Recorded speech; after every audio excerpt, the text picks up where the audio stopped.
Hai Bapak Ibu guru hebat. Pada kesempatan ini saya akan melakukan pengimbasan tentang BIMTEK yang saya lakukan pada angkatan yang kedua. Nah, pada kesempatan ini saya akan membagikan pertanyaan tentang AKM. Nah, sebelum kita lanjutkan materinya, mohon diperhatikan dulu. Ini adalah tentang guru belajar seri AKM. Minimum atau AKM. Apa itu program guru belajar seri AKM? Program pembelajaran mandiri yang dirancang untuk membantu sebanyak mungkin guru dan tenaga kependidikan dalam memahami AKM dan menggunakan hasil AKM untuk peningkatan kualitas pembelajaran. Apa tujuan program guru belajar seri AKM? 1. Memahami konsep dan bentuk pelaksanaan asesmen nasional. 2. Menganalisis contoh asesmen literasi dan numerasi pada AKM. 3. Membaca dan menindaklanjuti laporan hasil AKM. 4. Melakukan pengimbasan kepada rekan guru lain.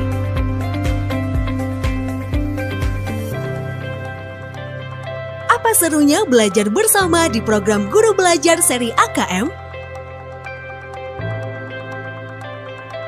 1. Lebih fleksibel. Anda bisa mengatur sendiri waktu belajar Anda. 2. Lebih mudah. Anda lebih mudah mempelajari konten pembelajaran yang lebih sederhana. 3. Lebih kolaboratif. Anda bisa belajar bersama rekan guru lain. Apa saja tahapan program guru belajar seri AKM? Tahap 0. Orientasi program. Pembelajaran peserta dengan latar belakang, tujuan umum, kebijakan, dan alur program guru belajar seri AKM. Tahap 1. BIMTEK. Pembelajaran peserta dengan konsep asesmen nasional, konsep AKM, butir soal literasi dan numerasi, serta membaca dan menindaklanjuti hasil AKM. Tahap 2. Pengimbasan dengan cara mengajak dan mendampingi guru lain di satuan pendidikan untuk mengikuti program guru belajar seri AKM. Siapa yang bisa menjadi peserta program guru belajar seri AKM? Program istimewa ini dapat diikuti guru yang telah mempunyai akun SIM PKB. Apa yang didapatkan peserta program guru belajar seri AKM? 1. Pengalaman belajar yang seru. 2. Pengalaman belajar bersama sesama guru. 3. Pemahaman terhadap AKM. 4. Sertifikat BIMTEK 32 JP dan piagam penghargaan.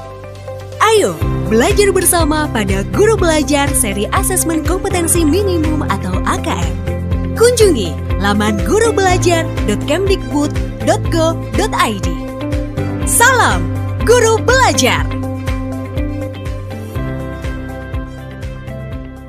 Nah, Bapak Ibu, guru-guru hebat, tertarik kan untuk mengikuti program guru belajar seri AKM? Nah, asesmen nasional itu tidak menggantikan peran UN dalam mengevaluasi prestasi atau hasil belajar murid individu, melainkan menggantikan peran UN sebagai sumber informasi untuk memetakan dan mengevaluasi mutu sistem pendidikan di Indonesia. Nah, Bapak Ibu, ini beberapa pertanyaan yang sering muncul atau sering Bapak Ibu pertanyakan tentang AKM. Apa kebijakan baru tentang UN?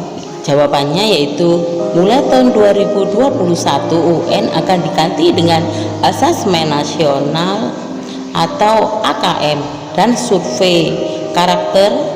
Kedua asesmen baru ini dirancang khusus untuk pemetaan atau perbaikan mutu pendidikan secara nasional. Selanjutnya, apakah AKM menggantikan UN? Jawabannya, AKM pengganti UN untuk mengukur kompetensi bernalar yang dapat digunakan untuk menyelesaikan masalah-masalah di berbagai konteks, baik persoalan personal maupun profesional atau pekerjaan. Saat ini kompetensi apa yang akan diukur dan masih terus dikaji. Namun contohnya adalah kompetensi bernalar tentang teks literasi dan angka, misalnya yaitu numerasi. Selain itu, Kemendikbud juga melakukan survei untuk mengukur aspek lain yang mencerminkan penerapan Pancasila di sekolah. Hal ini mencakup aspek-aspek karakter siswa serta iklim sekolah, terus kebinekaan perilaku, bullying, dan kualitas pembelajaran, karena fungsi utama adalah sebagai alat pemetaan mutu, asesmen kompetensi, dan survei pembinaan Pancasila ini tentu akan dilaksanakan di setiap tahun dan belum tentu harus diikuti oleh semua siswa. Jadi AKM ini diikuti oleh sebagian siswa, terutama kelas 5. Nah, ini merupakan sampel. Pertanyaan selanjutnya, tanpa UN bukankah siswa kurang termotivasi untuk belajar? Ya, jawabannya, menggunakan ancaman ujian untuk mendorong belajar akan berdampak negatif pada karakter siswa. Jika dilakukan terus-menerus, siswa justru akan mengalami malas belajar jika tidak ada ujian. Dengan kata lain, siswa menjadi terbiasa belajar sekedar untuk mendapatkan nilai baik dan menghindari nilai jelek. Hal ini yang membuat siswa lupa akan kenikmatan intrinsik yang bisa diperoleh dari proses belajar itu sendiri. Padahal motivasi belajar intrinsik inilah yang justru sangat perlu dikembangkan agar siswa menjadi belajar sepanjang hayat. Nah, pertanyaan yang muncul selanjutnya adalah mengapa hanya difokuskan pada literasi dan numerasi? Jawabannya adalah karena literasi dan numerasi adalah kompetensi yang sifatnya general dan mendasar. Kemampuan berpikir tentang dan dengan bahasa serta matematika diperlukan dalam berbagai konteks, baik personal, sosial maupun profesional. Dengan mengukur kompetensi yang sifatnya mendasar, bukan konten kurikulum atau pelajaran. Pesan yang ingin disampaikan adalah bahwa guru diharapkan berinovasi mengembangkan kompetensi siswa melalui berbagai pelajaran, melalui pengajaran yang berpusat pada siswa. Nah, kita akan timbul pertanyaan lagi, apakah berarti pelajaran selain bahasa dan matematika tidak penting? Jawabannya adalah fokus asesmen adalah kompetensi berpikir, sehingga hasil pengukuran tidak sekedar mencerminkan prestasi akademik pelajaran bahasa Indonesia dan matematika saja. Literasi dan numerasi justru bisa dan seharusnya memang dikembangkan melalui berbagai mata pelajaran termasuk IPA, IPS, kewarganegaraan, agama, seni, dan sebagainya.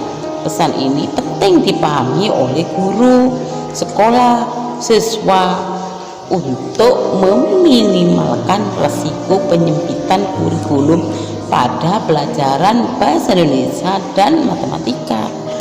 Nah, timbul pertanyaan lagi, jika apa yang diukur tidak terkait dengan konteks kurikulum, bagaimana kaitannya dengan asesmen ini dengan standar pendidikan? Jawabannya adalah betul bahwa asesmen itu tidak terkait secara erat dengan konteks kurikulum, namun tidak berarti bahwa asesmen itu sama sekali terlepas dari kurikulum. Dari sisi konten, asesmen literasi dan numerasi tentu memperhatikan apa yang seharusnya diajarkan oleh guru pada tiap kelas dan jenjang pendidikan.